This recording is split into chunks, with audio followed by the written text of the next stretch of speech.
Assalamualaikum warahmatullahi wabarakatuh. Alhamdulillahi rabbil alamin, wassalatu wassalamu ala sayyidina Muhammad wa ala alihi wa ashabihi ajma'in. Pada kesempatan kali ini kita akan menceritakan kisah hidupnya sahabat Rasulullah yang bernama Abu Hurairah. Memang benar bahwa kepintaran manusia itu mempunyai akibat yang merugikan dirinya sendiri. Dan orang yang mempunyai bakat-bakat istimewa banyak yang harus membayar mahal. Justru pada waktu ia patut menerima ganjaran dan penghargaannya. Sahabat yang sangat mulia Abu Hurairah termasuk salah seorang daripada mereka. Sungguh dia mempunyai bakat luar biasa dalam kemampuan dan kekuatan ingatannya. Abu Hurairah mempunyai kelebihan dalam seni menangkap apa yang didengarnya. Sedang ingatannya mempunyai keistimewaan dalam seni menghafal dan menyimpan atas apa yang telah didengarnya. Ditampungnya lalu terpatri dalam ingatannya hingga dihafalkannya. Hampir tak pernah ia melupakan satu kata ataupun satu huruf pun dari apa yang telah didengarnya, sekalipun usianya bertambah dan masa pun telah berganti-ganti. Oleh karena itulah ia telah mewakafkan hidupnya untuk lebih banyak mendampingi Rasulullah SAW, sehingga termasuk yang terbanyak menerima dan menghafal hadis Rasulullah serta meriwayatkannya. Sewaktu datang masa pemalsu-pemalsu hadis yang dengan sengaja membuat hadis-hadis bohong dan palsu seolah-olah berasal dari Rasulullah, mereka memperalat nama Abu Hurairah dan menyalahgunakan ketenarannya dalam meriwayatkan hadis dari Nabi SAW, hingga sering mereka mengeluarkan sebuah hadis dengan menggunakan kata-kata Abu Hurairah pernah berkata.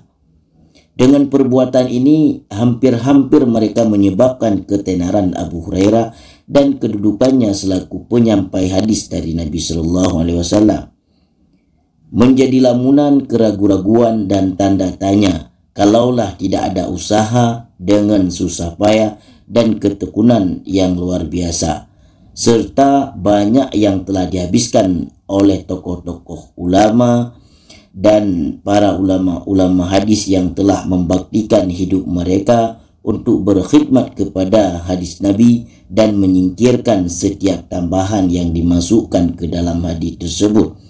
Maka di sanalah Abu Hurairah berhasil lolos dari jaringan kepalsuan dan penambahan-penambahan yang sengaja hendak diselundupkan oleh kaum perusak ke dalam Islam, dengan mengkambing hitamkan Abu Hurairah dan membebankan dosa dan kejahatan mereka kepada Abu Hurairah.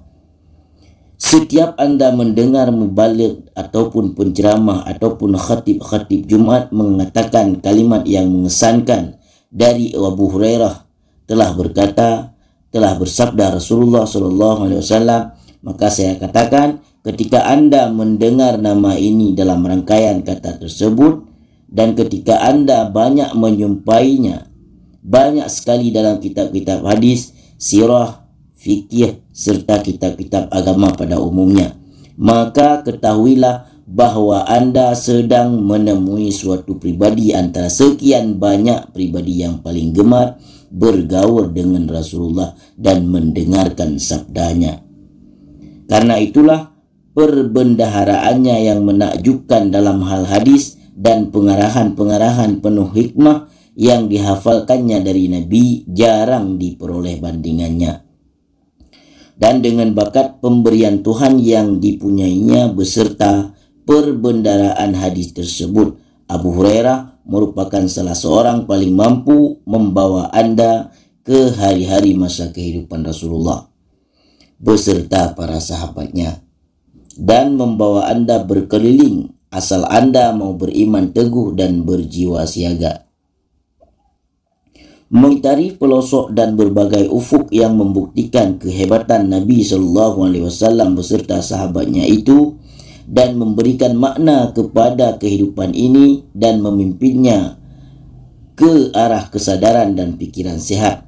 Dan bila garis-garis yang Anda hadapi ini telah menggerakkan kerinduan Anda untuk mengetahui lebih dalam tentang Abu Hurairah dan mendengarkan beritanya, maka silakan Anda memenuhi keinginan Anda tersebut. Abu Hurairah adalah seorang yang menerima pantulan revolusi Islam dengan segala perubahan yang mengagumkan yang diciptakannya. Dari orang upahan menjadi induk semang ataupun majikan, dari seorang yang terlunta-lunta di tengah lautan manusia menjadi imam dan ikutan, dan dari seorang yang sujud di hadapan batu-batu yang disusun menjadi orang yang beriman kepada Allah yang Maha Perkasa. Inilah dia sendiri sekarang bercerita dan berkata, "Aku dibesarkan dalam keadaan yatim dan pergi hijrah dalam keadaan miskin. Aku menerima upah sebagai pembantu pada Busrah binti Ghazwan demi untuk mengisi perutku.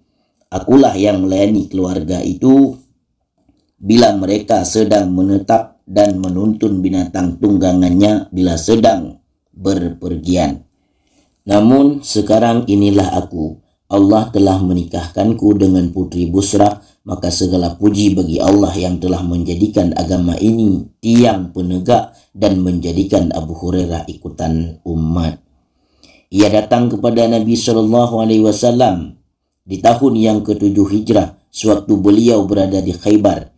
Ia memeluk Islam karena dorongan, kecintaan dan kerinduannya.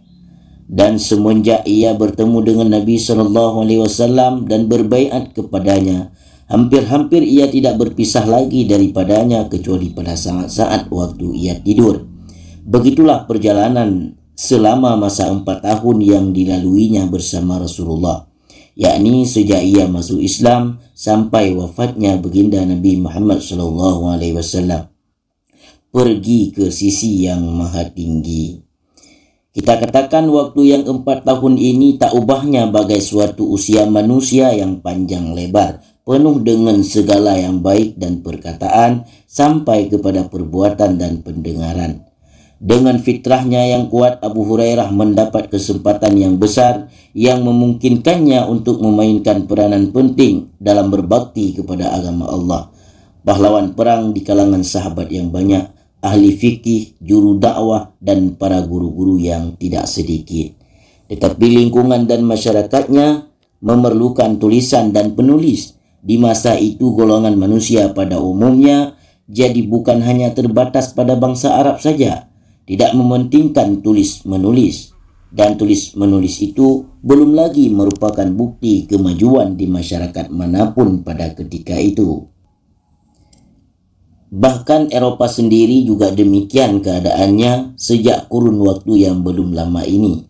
Kebanyakan dari raja-rajanya tidak terkecuali termasuk Charlemagne sebagai tokoh utamanya adalah orang-orang yang buta huruf, tak tahu tulis baca. Padahal menurut ukuran masa itu mereka memiliki kecerdasan dan kemampuan yang sangat besar. Pada kesempatan kali ini